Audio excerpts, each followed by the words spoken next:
I'm at Mount Gravatt lookout. I've just found a little spot down the hill.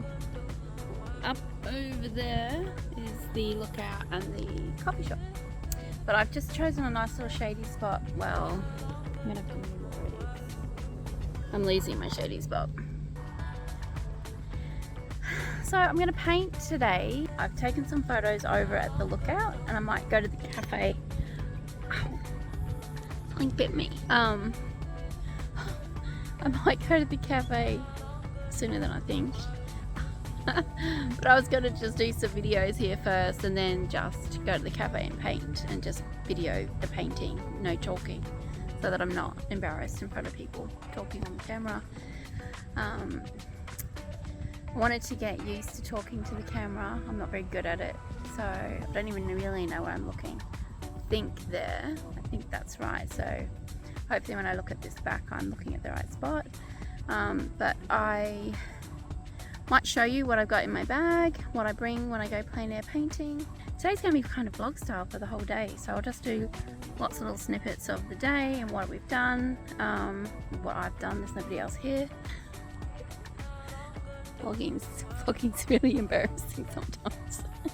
But anyway, I'll get used to it. I'll get there. I'll figure this out. And but now I'm just gonna change the camera angle and unpack my bag. So see you soon.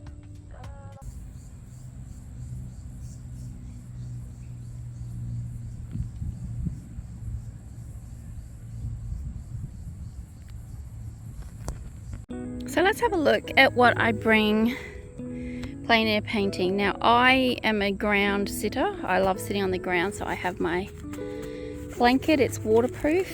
I spill paint on here and if the ground's wet it keeps me dry. Obviously other people bring a chair, but I like sitting cross-legged on the ground. Now these are my two bags today. This bag here used to be my paint bag. This whole bag, just this bag. I had a different bag for my paints that would sit in here, but my daughter gave me this beautiful bag for my birthday last year and I haven't been using it, and I thought I really want to start using this bag. It's just so cute. So cute. But any large painting supports don't fit in there, so I haven't quite figured that part out yet. So in my bag I have, here's some paintings that I was working on and didn't get finished when I went camping. But I normally have these boards. So these boards I just get from out in Australia. It's called Bunnings, and they cut things to size. So I just buy a piece of MDF and tell them the measurements and they cut it. And I have them in different sizes. And I normally prepare these with my paper and tape. But today I haven't, so that's why I grabbed this. I didn't have time to prepare. Might actually be some paintings in here. There are these ones. Not the weekend gone, but the weekend before. So I've got a piece of paper here, and in this I've got a page set up from another painting vlog that I never finished that I have to come back to. So that'll be another project. But I have my blue tape with me. Everyone has different tapes. I use this blue tape. I try and decide what size. Quite often this is the biggest I'll go, A5, but quite often I do C6 or A6 card size. I like these little paintings. They're so cute. I love this painting. It's so pretty. But yeah, so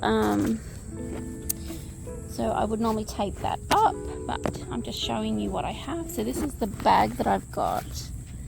I actually have a smaller bag that I usually use, and I was gifted this at Christmas time from my daughter-in-law.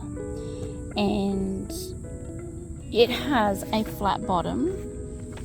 You can see there, and I thought, as beautiful as it is, I thought it would be perfect because I like to use my ceramic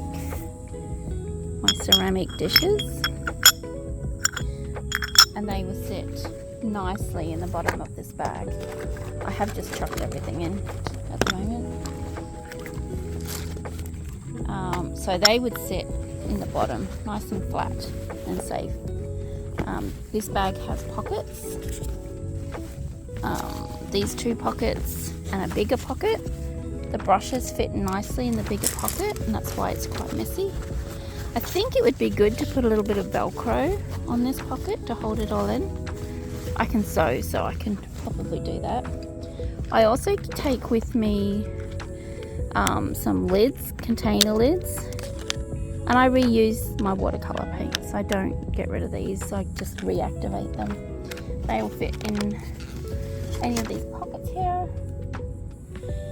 I have this little coin purse that has all my tube paints in case I run out and I need some more. And I always take white gouache for the clouds. I need to get more of that. Here's my paint palette that I use. This is a Winsor & Newton travel one I bought about 3 years ago for a trip to New Zealand. And it's very loved, and I don't clean it because I will use those colours. Quite often they're the same colours every time I paint. This one I have filled with tube paint, and I need to fill the others.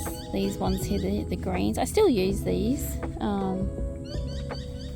but I quite often mix my greens with blue and yellow, this ochre and a bit of brown.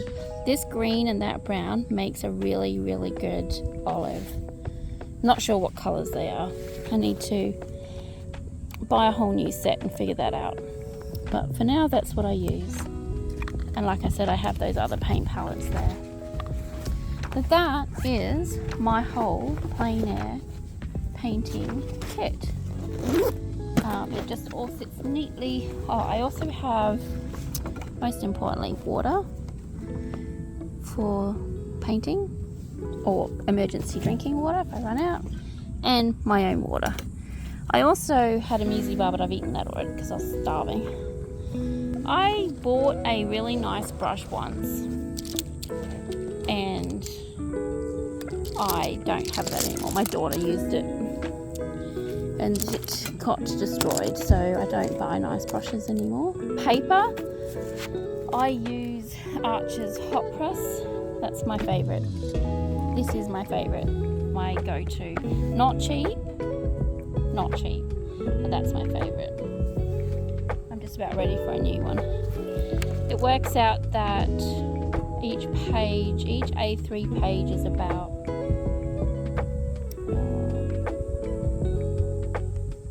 $3, I think.